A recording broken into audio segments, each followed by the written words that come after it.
I tried to imagine a fellow smarter than myself, and then I tried to think, what would he do? Charge up your axons, ready your receptors, and shift your lobes into upper beta phase. You are listening to Smart Drug Smarts, the podcast dedicated to helping you optimize your brain with the latest breakthroughs in neuroscience, nootropics, and psychopharmacology. Hello and welcome to Smart Drug Smarts. I am your host, Jesse Lawler, excited to bring you our 41st episode of this podcast dedicated to the betterment of your own brain by any and all means at your disposal. In this week's episode, this is actually a listener recommendation this episode. Our topic is going to be beetroot juice. And yeah, beetroots, apparently what people are calling beets these days. We just called them beets when I was a kid, but now it's beetroots, I guess is, I don't know, maybe that's to distinguish it from something else that I'm not quite sure what it would be distinguishing it from. However, a man who I'm sure knows the answer to that question is our interview guest, Daniel Kim Shapiro, who's the director of the Translational Science Center at Wake Forest University and has done quite a bit of study into beetroot juice. And if you hang around until the end of the episode, we're going to give you a handy way to find out just how much caffeine in your system will kill you. So if you think that you might be pushing the envelope there, soon you can get some answers that you can act on the next time you find yourself wheeling a barrel into Starbucks. I would also like to give a little shout out to Jill Krasny, a writer at Inc. magazine, who did an article recently entitled Biohacking Entrepreneurs Turn to Smart Drugs to Supercharge Their Productivity. And yours truly was quoted a couple times in that article, and we got a mention and a link and all kinds of stuff. So I'm very flattered that Smart Drug Smarts made it into Inc., a pretty big thing. And now, as usual, let's do This Week in Neuroscience. Smart Drug Smarts, This Week in Neuroscience. So from scientificcomputing.com, well, first of all, caveat, the article's title is FDA Approval of Video Games to Improve Cognition in Older People. However, reading the article, it doesn't actually look like there's been FDA approval at all. It looks like this has been submitted for FDA approval, which is not exactly the same thing. So some editor at scientificcomputing.com needs to be smacked a bit. However, at the NVIDIA GPU Technology Conference 2014 keynote, this was the beginning of May, so a couple of months ago, Dr. Adam Gazzaley, who's an associate professor at the University of California, San Francisco, talked about a game that he's been involved with called NeuroRacer, which is basically built to keep people in a flow state of being sort of optimally challenged. So it's not so hard that they give up and throw their hands up and are like, I'm out of here. But it's not so easy that it's too boring for them. So the game kind of constantly adjusts to the player's level of skill and is made to improve multitasking performance, which apparently has spillover benefits outside the multitasking arena into other skills as well. Multitasking performance declines in people starting at around age 20 and declines pretty precipitously in this scary looking graph. But studies have shown that games such as NeuroRacer can partially reverse that progression and add cognitive youth to a person. And now somebody started a jackhammer outside my window, which is going to ruin our audio. Phooey. I just realized to my chagrin that when I introduced the episode topic, that being beetroot juice, I didn't actually say why that was important and why it should be on Smart Drug Smarts. Why, in fact, the Smart Drug Smarts listener sent me the email saying, hey, Jesse, you should do an article on beetroot juice. In 2010, it was found in a study that beetroot juice seems to halt dementia in seniors. So this is not exactly super new news. This is a couple years old at this point, but it was news to me. And I figured it might be news to you as well. And we get Daniel Kim Shapiro, who is one of the leads on that study, to come on and tell us about what he learned. Also, I have a second piece of news, which probably should qualify as a ruthless listener retention gimmick. This one a little less jovial than some of our ruthless listener retention gimmicks, but I actually do have a weird piece of news relating to episode 40, last week's show. Not exactly a retraction, just something a little bit cringe-inducing, but I will save that for the end also. Anyway, now, with no further ado, Daniel Kim Shapiro. Smart Drug Smarts. Translational Science Center focuses on improving functional health and aging, and we are composed of scientists from a diverse background. So we have basic scientists, which really includes myself. My primary appointment is in physics. Then we have chemists, and we have psychologists, and then we have quite a few people from the health and exercise science department, and then many people from the medical school in geriatrics, radiology, and so it's a pretty diverse group of people, all kind of with a focus on improving functional health and aging. And we try to, like, the translation part is, a term that's used a lot, nowadays in research, where we're talking about translating basic discoveries in the laboratory to clinical interventions. Gotcha. Then we also recognize that sometimes you do an intervention and you notice something that you didn't expect, for example, and then that sort of leads to new hypotheses that can be explored at the bench. Mm-hmm.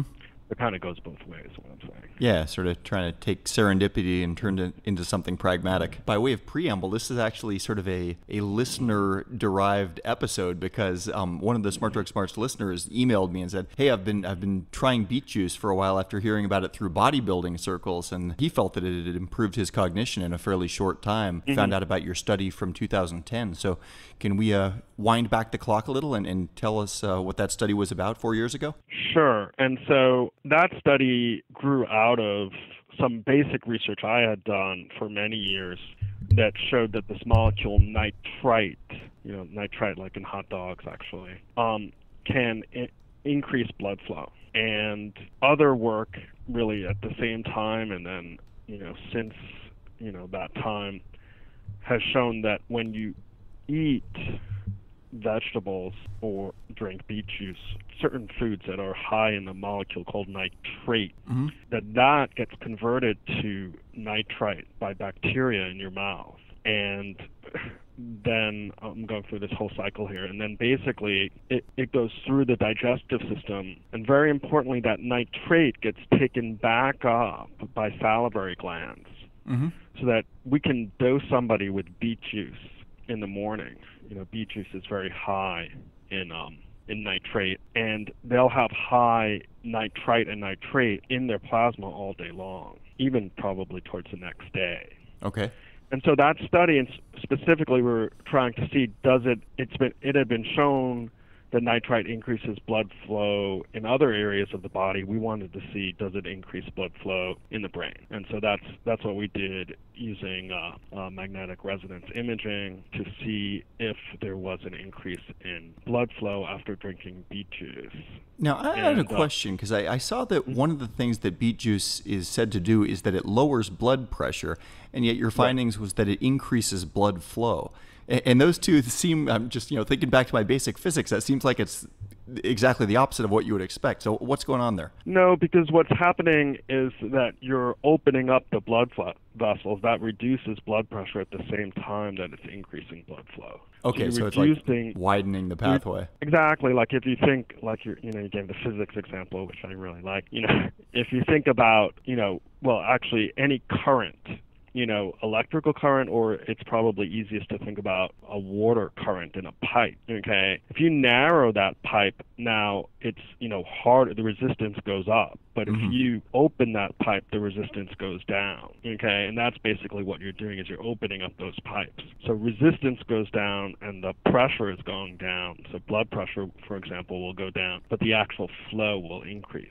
So is that lowering of blood pressure, is that going to be related to the widening of veins and capillaries and stuff that are already there, or is it encouraging the growth of new veins and capillaries? Well, those are two separate things. And so it turns out that all of these mechanisms, or most of them, that are involved in the effects of beet juice have to do with the formation of this molecule called nitric oxide. Okay. So we talk actually about the nitrite, nitric oxide cycle. So nitrate is what you eat, like in the beet juice, for example. There are other things that happen as well, like green leafy vegetables. And then it goes to nitrite, and then to this molecule called nitric oxide, which I think a lot of people have heard of, because it's such an important signaling molecule. And so one thing that does is it's a vasodilator. It opens up blood vessels. Mm-hmm.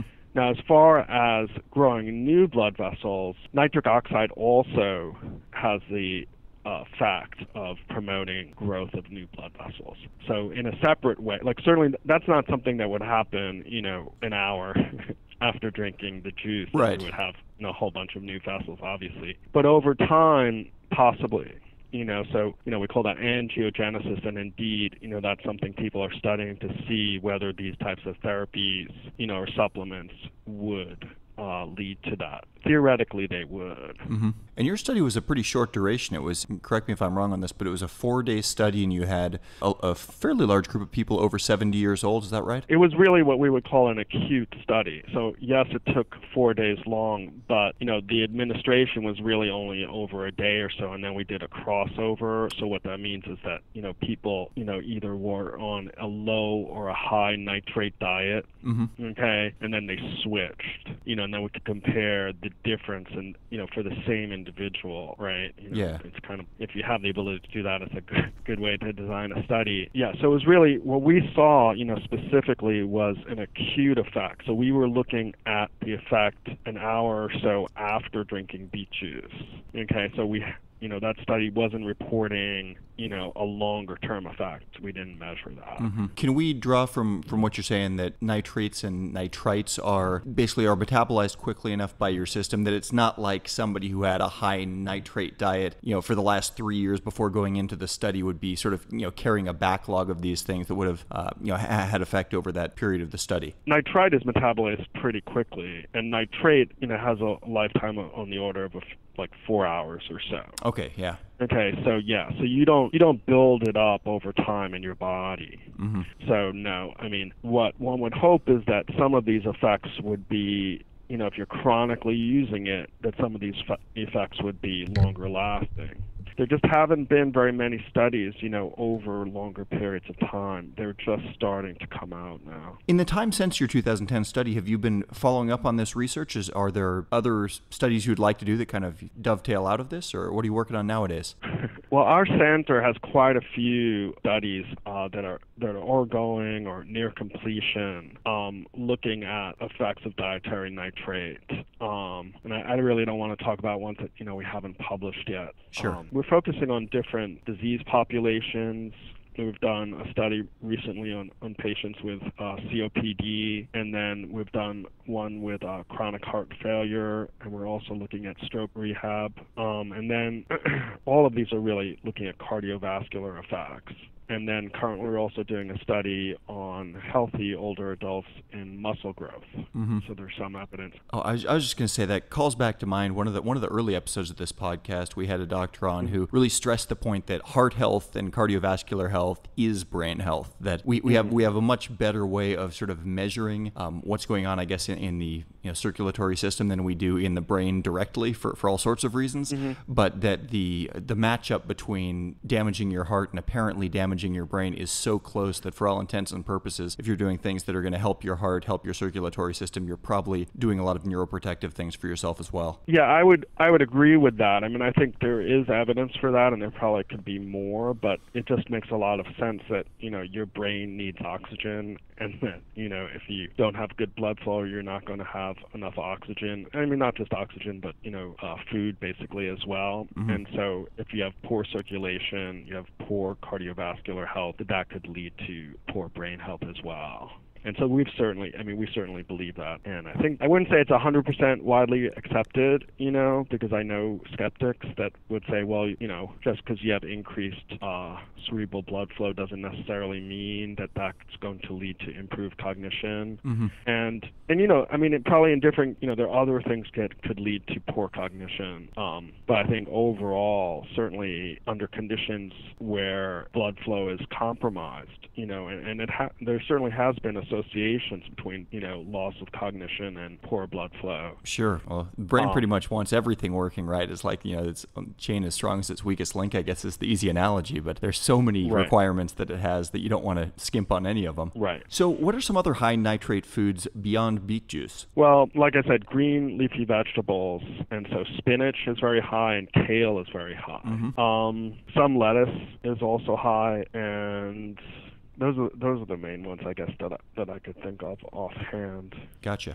And are there any downsides to high nitrate foods? Like I remember my dad telling me when I was probably in my teenage years, like, don't eat hot dogs. He said a lot of nasty things about nitrates back in the day, and I know that in the 20 years since then, a lot of conventional wisdom has changed. But what were those warnings based on? They're based on potential for cancer, and as I understand what happened is that in the 70s, it was shown, and this nitrosamines, another chemical that you could derive from nitrite, leads to cancer, specifically gastric cancers. And so in the high acidic environment of these, nitrite can potentially form nitrosamines, and nitrosamines can cause cancer. And so that's where the scare comes from.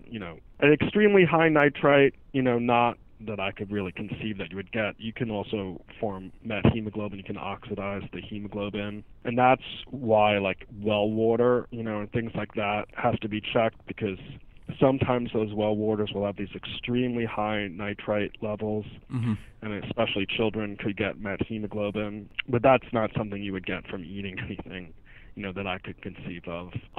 But so it's really, you were getting those warnings, and there's still, a lot of concern over nitrite and, well, not really nitrate, but only to the extent, I guess, that it makes nitrite in these cancers. And you mentioned that, over time, the conventional wisdom has changed, and that's certainly true, and there have been quite a few studies since then looking at epidemiology of these nitrite in the diet, and so there's really no evidence from that it causes cancer. And actually, if you look at some very well-known kind of established diet, for health, especially cardiovascular health, like the DASH diet. I don't know if you've heard of that one, but it it really focuses on a lot of vegetables that are high in nitrate. That would really, if you analyze how much nitrite you're eating, it's above recommended daily allowance. And so people, certainly in my field, are thinking that a lot of those recommended daily allowances need to be revisited, and the benefits versus potential harm have to be reevaluated. Sure. As far as the cardiovascular health. You're going to have a hard time finding a nutritionist that's going to tell you, I don't think you should eat so many dark green leafy vegetables. It's like, nobody's taking that stance. But getting back to, I don't think, my personal opinion is, it shouldn't be discounted, especially because of, people are different, And so, I would say that if you're going to start, any kind of real supplement type diet, talk to, your physician about it, because, for example, if you're on a proton pump inhibitor, that changes gastric pH, and that could have a real difference in how the nitrite is metabolized in the gut, and so it's something to be careful about. And so the other negative benefits or potential is some people do seem, and this is really anecdotal, but if you have low blood pressure, then I would be careful, because it might go lower. And I've heard of these headaches. People talk about nitrate headaches, and this, again, that's anecdotal. But so in other words, there's no good evidence, strong evidence for it, but I've heard of that, and so that's something to be careful too. In other words, you're increasing your blood flow. That's what's thought, and that you might get a headache from that. And so those are the things to be careful of that I could think of. Something that you said earlier was that in the diet you're eating nitrate, but it's actually the bacteria that are in your mouth that change it to nitrite, rather. Correct. So is this one of these instances where your mom always told you to chew your food, and that's why it's important? Like if it manages to if nitrate makes it down your esophagus unchanged into nitrite, is that like the last time in your digestive process that transformation would take place? Yeah, that's pretty much correct. In one of the first articles that showed the lowering of blood pressure, and this was in the very prestigious scientific journal Proceedings of National Academy of Science, one of the people that wrote a commentary on that, the title of it was "Listen to Your Mother, Chew Your Food and Don't Spit," or "Eat Your Vegetables and Don't Spit." And so, it turns out that if you spit, like we've shown, or people have shown this, we have as well, that if you drink beet juice or you eat these vegetables, that the plasma nitrite doesn't go up and the lowering of blood pressure doesn't occur if you spit, or if you had taken a very strong mouthwash. And that's right. So, I mean, your mother probably said, to chew so that you don't choke, I guess. But it's true that during that time, that's when, these bacteria in your mouth are reducing nitrate to nitrite.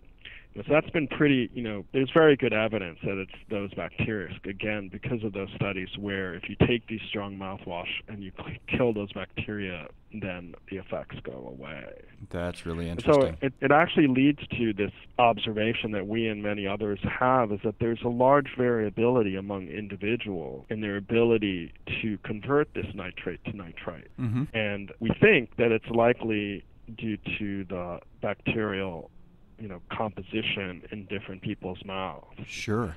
And so, it's something that probably, we're thinking about, and I'm sure there are a lot of other people thinking about, is how to enhance and maybe more tailor different, doses to different people, as well as enhancing those who are not as good converters. That always puts the public in such an interesting position when, like, medical professionals or scientific professionals are sort of pulling you in two directions. On the one hand, your dentist is telling you use mouthwash, but then maybe for your own digestive health, it might not be the best choice. It's right, and you have to be careful. The mouthwash that's been used in studies is very strong mouthwash that as I understand, you can't even buy without a prescription here. Wow. And again, in those, so, if it's just like, honestly, I use mouthwash, myself every day. And it's a bit of a balance, the way I see it. You don't want gingivitis, right? Mm-hmm. But you don't want to, completely kill all the bacteria in your mouth, apparently. So, but there has to be some more studies specifically looking, at how much of an effect that might have. You said that you wanted to mention and credit and kudos to you for being upfront about this, that there is basically you're involved with a beetroot juice drink company, and that, because of the potential conflict of interest, you wanted to tell the audience about that? Yeah, I just want people to know, just to be, in the interest of disclosure, that, I'm on the scientific advisory board, and I have a financial interest in a company that makes a beet juice. And then I'm also a co-author on several patents associated with using nitrite, actually, in therapeutics for cardiovascular condition. So thank you very much to Daniel Kim Shapiro for telling us everything that we wanted to know about beetroot juice. One more exhortation by somebody who's in the know to eat your vegetables. But you knew that already. But what you don't know is how much caffeine will kill you. And that you're about to learn in the Ruthless Listener Retention Gimmick. By the way, note on anybody that's starting a podcast, when you have something that you're going to say in every episode, like Ruthless Listener Retention Gimmick, think about it very carefully and make sure you don't accidentally create a tongue twister so you don't sound like you're talking with a mouthful of cotton. Ruthless Listener Retention Gimmick. Smart Drug Smarts. Ruthless Listener Retention Gimmick. All right, so thanks go out to the people at caffeineinformer.com for having a handy web link that we will link to, of course, a page titled Death by Caffeine. How much of your favorite energy drink, soda, or caffeinated food would it take to kill you? And it's got a very simple form where you just enter your drink of choice, your weight in either pounds or kilograms for those Europeans out there, and click a button and immediately find out just how much caffeine it will take to kill you. I found out how much caffeine it will take to kill me. I'm not going to spoil the surprise. You probably should go to the site yourself. But yes, impress your friends, amaze your enemies by telling them how much caffeine will make them drop dead. And now we switch from a happy little human interest story about dropping dead from caffeine to something a little bit weirder. I just wanted you to hear this from me before you heard it from someplace else. But you know how sometimes you I don't know, maybe this has happened to you, maybe it hasn't. You'll meet somebody, you talk with them, they hang out, they seem normal, and then you find out something after the fact. It's like, whoa, that person did that. And you kind of recoil a bit. Well, I got a Skype message last night from the guy who indirectly introduced me to Mons Denton, who was on last week's podcast episode, and said, "Hey, Jesse, did you hear about Mons?" And I said, "No, what are you talking about?" And apparently our guest on last week's episode, one of the two, not Mike Miniman, was just sentenced to 8 years in prison for having stolen archival Holocaust documents for profit. And yeah, pretty despicable behavior. So anyway, needless to say, Smart Drug Smarts does not condone the theft of archival Holocaust documents or any other sort of stealing or thievery or whatever. So it was suggested that maybe I should take the episode 40 down and replace it with, I mean, that seems silly to me. I mean, who among us has not accidentally crossed paths with somebody that maybe turned out not to be such a great guy? But anyway, so yeah, little weird human interest story. Just figured it was better to be upfront about that than to not mention it at all. So now you know. You heard it. That is the episode. If you liked what you heard here, please recommend this podcast to your friends and or leave us a review on iTunes. And if you haven't done so, I highly recommend that you sign up for the mailing list on our website, which I know I've talked about before, and it's always been just an absolute canister of wholesale bullshit every time I've said that I was going to do something with that mailing list. But now that's all about to change. So believe me this time, just don't trust those previous incarnations of Jesse. Because now, Smart Drug Smarts has in its arsenal of human awesomeness a woman named Rhiannon, who's going to be in charge of curating what actually goes out on that email list. Like some of the obvious stuff, like weekly reminders of when we have a podcast episode, assuming that we actually get up to weekly production schedule and all that stuff. But there's going to be, we've got some things planned for the next few months, including, well, I'll save that for later. The show notes for this episode will be online at www.smartdrugsmarts.com, including the links to anything that I mentioned here. I'll be back at you next week, same time, same podcast, and with the same unflagging commitment to helping you fine-tune the performance of your own brain. Have a great week and stay smart. You've been listening to the Smart Drug Smarts podcast. Visit us online at www.smartdrugsmarts.com and subscribe to our mailing list to keep your neurons buzzing with the latest in brain optimization. Smart Drug Smarts should be listened to for entertainment purposes only, although some guests on the show are medical doctors, most are not, and the host is just some random guy. Nothing you hear on this podcast or read at smartdrugsmarts.com should be considered medical advice. Consult your doctor and use some damn common sense before doing anything you think might have a lasting impact on your brain.